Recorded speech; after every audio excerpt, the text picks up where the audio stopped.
নগাঁও জিলাৰ বৰহমপুৰ সমষ্টিৰ চামগুৰি ৰাজহ চক্ৰৰ অন্তৰ্গত চলচলি মৌজাৰ মিকিৰ বামুণীৰ লালুংগাঁও আমডাং গাঁৱৰ ৰায়তী খতিয়ানপ্ৰাপ্ত কৃষকক চৰকাৰ প্ৰশাসনে বীৰত্ব প্ৰদৰ্শন কৰি উচ্ছেদ কৰি পাৱাৰ প্লেণ্ট প্ৰজেক্ট স্থাপন কৰিবলৈ লোৱা কাৰ্যৰ বিৰুদ্ধে বিক্ষোভ কাৰ্যসূচী প্ৰদৰ্শন কৰা হয় বৰহমপুৰ সমষ্টিত।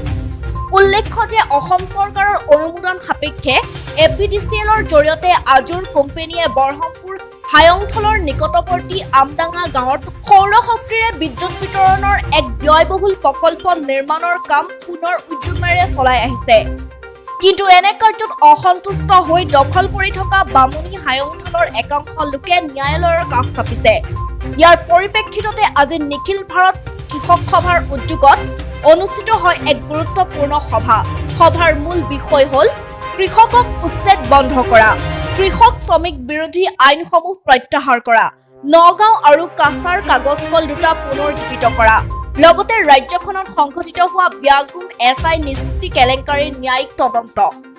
চিপিআই আৰু ৰাজ্যসভাৰ সাংসদ অজিত কুমাৰ ভূঞা, সাংবাদিক মনজিৎ মহন্ত, মানৱ অধিকাৰ কৰ্মী লাচিত বৰদলৈ, ৰাছেল হুছেইন সহ এটা সজাতিৰ দল বামুণী আমডাংগাত উপস্থিত হৈ খিলঞ্জীয়া তথা দৰিদ্ৰ কৃষক ৰাইজৰ ভূমি বহিৰাগতৰ কোম্পানীয়ে বলপূৰ্বকভাৱে দখল কৰা কাৰ্যৰ বিৰুদ্ধে উক্ত সভাতেই সাংসদ অজিত কুমাৰ ভূঞাই প্ৰতিক্ৰিয়া ব্যক্ত কৰে। উক্ত বিক্ষোভ কাৰ্যসূচীৰ মঞ্চৰ পৰাই আমডাঙাৰ এজনো কৃষকৰ কৃষিভূমি বনিয়াক গতাই দিয়া নহব বুলি হুংকাৰ প্ৰদান কৰে সাংসদ অজিত কুমাৰ ভূঞাই। আনহাতে ভূমি ৰক্ষা কৰিবলৈ গৈ আৰক্ষীৰ হাতত যিসকল লোক গ্ৰেপ্তাৰ হবলগীয়া হ'ল সেইসকলক কৃষক ন্যায় ব্যৱস্থাৰ জৰিয়তে মুক্তি দিয়াৰ বাবে প্ৰশাসনক আহ্বান জনায়। আনহাতে মিকিৰ বামুণী গ্ৰান্টৰ মাটিখিনি চামগুৰি ৰাজহ চক্ৰ বিষয়া কাৰ্যালয়ে কোনো ধৰণৰ শ্ৰেণী পৰিৱৰ্তন নকৰাকৈ বহিৰাগত বণিক গোষ্ঠীক সমজাই দিয়াৰ লগতে বিগত 10 বছৰে এই কৃষিভূমিত কোনো ধৰণৰ খেতি নহয় বুলি মিছা তথ্য প্ৰদান কৰি বনিয়া গোষ্ঠীক ৰঙা দলিচা পাৰি দি ৰাইজক হাৰাশাস্তি কৰাৰ অভিযোগ উত্থাপন কৰিছে সাংসদ অজিত কুমাৰ ভূঞাই।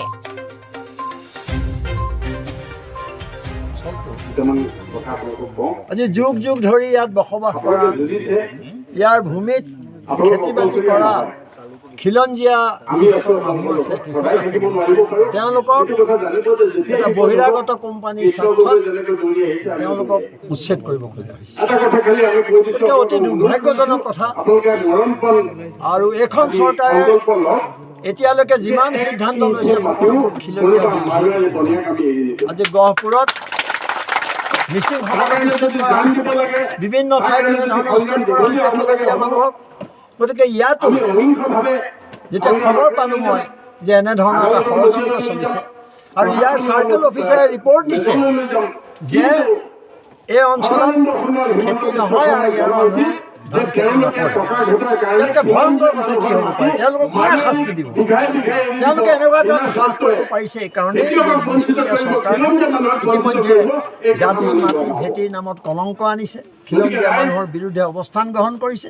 গতিকে ইয়াতো তাৰ প্ৰতিফলন ঘটিছে। গতিকে মই আহিছোঁ খবৰ পাই, তেখেতসকলৰ লগত মই ঐক্যবদ্ধ সংগ্ৰামৰ পোষকতা কৰিছোঁ আৰু তেখেতসকলৰ লগত থাকিম বুলি মই প্ৰতিশ্ৰুতি দিছোঁ। মই যিমান পাৰোঁ, যিমান শক্তি মোৰ আছে, আৰু কোনো ধৰণৰ বিভাজনৰ বা প্ৰৰোচনা বা প্ৰলোভনত ধৰি নিদি এই সংগ্ৰাম আৰু বেছি সুদৃঢ় কৰিবৰ বাবে মই আহ্বান জনাইছোঁ।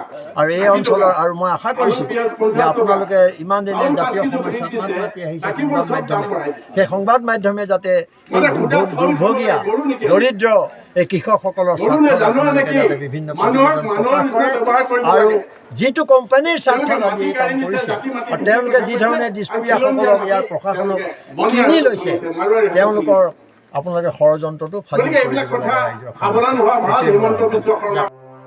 কঠিয়াতলীৰ পৰা শান্তনু কুমাৰ শৰ্মাৰ ৰিপৰ্ট, শংকৰজ্যোতি নিউজ।